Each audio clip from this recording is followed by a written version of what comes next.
இந்த 3 மசோதாக்கள் வந்து நிறைவேற்றப்படாமல் எதிர்கட்சிகள் சதீஷ் முக்கியமாக மகளிர் இடஒதுக்கீடு மசோதா வந்து கொண்டு வரணும்னா மகளிருக்கு அநீதி இழைத்திருக்கிறது எதிர்கட்சிகள் அப்படிங்கிறத பாஜக தரப்புல கொண்டு வரணும். இல்லை, இது வந்து மகளிருக்கு இடஒதுக்கீடு மசோதாக்கும் தொகுதி மறுவரைக்கும் எந்த சம்பந்தமும் கிடையாது. இது வந்து முழுக்க முழுக்க பாஜக செய்திருக்கிற ஒரு சூழ்ச்சி தான். இது கொண்டு வரப்பட்டிருப்பது தொகுதி மறுவரை மசோதா தான். இதை வந்து மகளிர் இடஒதுக்கீடு என்ற ஒரு கேடயத்தை பயன்படுத்தி இவங்க கொண்டு வந்திருக்காங்க. மகளிர் இடஒதுக்கீடு மசோதா ஏற்கனவே நிறைவேற்றப்பட்டாகிவிட்டது. அது இப்ப இருக்க நாடாளுமன்ற உறுப்பினர்கள் எண்ணிக்கையிலே அதை உடனடியாக நம்ம நிறைவேற்றலாம். இவங்க வந்து தொகுதி மறுவரை என்ற மிகுந்த சிக்கல் நிறைந்த ஒரு பிரச்சனையை 50 வருடமாக ஃப்ரீஸ் செய்யப்பட்ட மக்கள் தொகை கணக்கெடுப்பை மீண்டும் வந்து பண்டோரா பாக்ஸை ஓபன் பண்ற மாதிரி ஓபன் பண்ணி ஒரு பெரிய குழப்பத்தை உருவாக்க நினைக்கிறாங்க. குறிப்பாக ஒரு மனிதனுக்கு ஒரு வாக்கு என்ற அரசியல் சாசனம் சொல்லுது. அது ஒரு முக்கியமான கோட்பாடு. இன்னொரு பக்கம் மக்கள் தொகை கட்டுப்படுத்திய மாநிலங்களால் ஏற்பட்டிருக்கிற அசமத்துவமான நிலை, இந்த ரெண்டுக்கும் இடையில ஒரு பெரிய முரண் இருக்கிறது, ஒரு பெரிய சவால் இருக்கு. இதை சந்திப்பது இந்தியாவில் மிக மிக முக்கியமான ஒரு பிரச்சனை. இந்த பிரச்சனையை ஒரு அனைத்து கட்சி கூட்டம் நடத்தி அனைத்து மாநிலங்களினுடைய முதலமைச்சரை நடத்தி ஒன்றுபட்ட ஒரு ஆலோசனையை உருவாக்கி அதற்கு பிறகு நாடாளுமன்றத்திலே கொண்டு போய் வைப்பதன் மூலமாகத்தான் இதை நிறைவேற்ற முடியும். ஆனால் இப்படி எந்த விதமான எக்ஸசைஸும் செய்யாம ஒரு 50 ஆண்டு காலம் ஃப்ரீ செய்யப்பட்ட ஒரு மக்கள் தொகை கணக்கெடுப்பு என்ற விஷயத்தை மீண்டும் மறு ஓபன் பண்ணி 50 மணி நேரத்துக்கு முன்னாடி ஒரு மசோதாவை கொடுத்து நிறைவேற்றியது என்பது முழுக்க முழுக்க பாஜகவினுடைய சூழ்ச்சி. குறிப்பாக தென் மாநிலங்களின் மீது பாஜக இருக்கிற வஞ்சகம், குறிப்பாக தமிழ்நாடு போன்ற மாநிலங்கள், கேரளா போன்ற மாநிலங்கள் மக்கள் தொகை கட்டுப்படுத்திய வெற்றிகரமான மாநிலங்களுக்கு கொடுக்கப்படுகிற அநீதியும் தண்டனையுமாகத்தான் இதை நான் பார்க்கிறேன். சார், இதுவரை தமிழக வரலாற்றிலே காணாத ஒரு வாக்குப்பதிவு வந்து இந்த முறை வந்து நிகழ்ந்திருக்கு.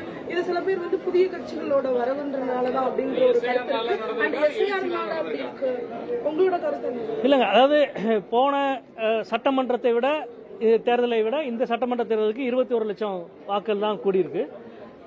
அதற்கு முன்பு சட்டமன்ற தேர்தலை ஒப்பிட்டு பார்த்தால் அது 40 லட்சம் வாக்கு கூடியிருக்கு. அதற்கு முன்பு 40 லட்சம் வாக்கு கூடியிருக்கு. ஒரு சட்டமன்ற தேர்தலுக்கும் அடுத்த சட்டமன்ற தேர்தலுக்கும் ஏறக்குறைய 40 லட்சம் வாக்குகள் உயர்ந்திருக்கு. அப்படி பார்த்தால் இந்த முறை 21 லட்சம் வாக்குகள் தான் குறைந்திருக்கு. சதவிகித உயர்வு என்பதற்கு காரணம் எஸ்ஐஆர். மற்றபடி வந்து சராசரி உயர்வு என்னவோ அதுதான் வந்து பிரதிபலித்திருக்கு. இன்னும் சொல்ல போனால் கடந்த 5 ஆண்டின் சராசரியை கூட இந்த எண்ணிக்கை பிரதிபலிக்கவில்லை என்பதை தான் பார்க்கிறேன். திமுக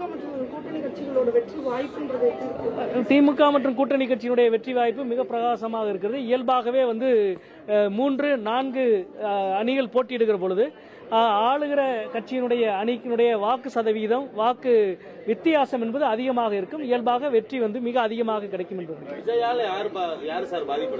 4ஆம் தேதிக்கு பிறகு ஆய்வு செய்வோம். ஜாதகம் சொல்ல முடியாது, பணியை ஆற்றி இருக்கிறோம். ஒட்டுமொத்தமான ஒரு எண் கணிதம், ஒரு மேத்தமேட்டிக்ஸா நம்ம பார்க்கிறோம். அந்த மேத்தமேட்டிக்ஸ்ல சிலருக்கு கூடல குறைக்கலாம். ஆனால் இந்த அணி இது மிகப்பெரிய வலுவான அணி. எதிர்த்தரப்பு வந்து 4ஆக பிரிந்திருக்கிற பொழுது அது எவ்வளவு கூடுனாலும் அதை விட வின்னிங் எட்ஜ் என்பது மிக அதிகமாக இருக்கின்றதான்.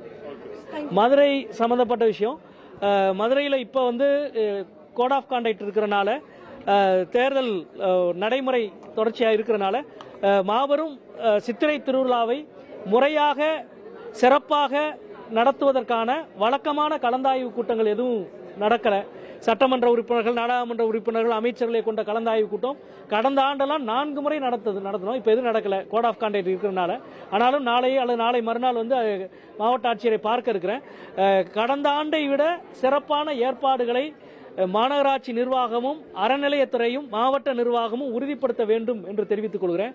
குறிப்பாக சித்திரை வீதிகளில் கொட்டகை அமைப்பது என்பதும், அதே போல கூடுதலாக குடிநீர் பந்தல் வைப்பதும், சித்திரை திருவிழாவை ஒட்டி ஆற்றினுடைய வடகரை பகுதிகளில் கூரை அமைப்பது. ஏன்னா மொட்டை எடுக்கிற பக்தர்கள் வந்து ஆயிரக்கணக்கான பேர் உட்கார்ந்து அந்த ரோடு வந்து தார் ரோடு, உங்களுக்கு தெரியும், அவ்வளவு சுடுகிற தார் ரோட்ல குழந்தைகளை வச்சு மொட்டை எடுக்கிறாங்க.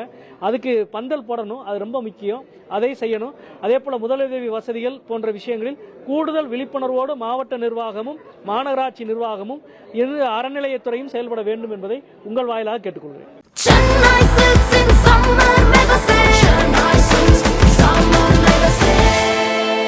The Chennai Silks in Mega Summer Sale.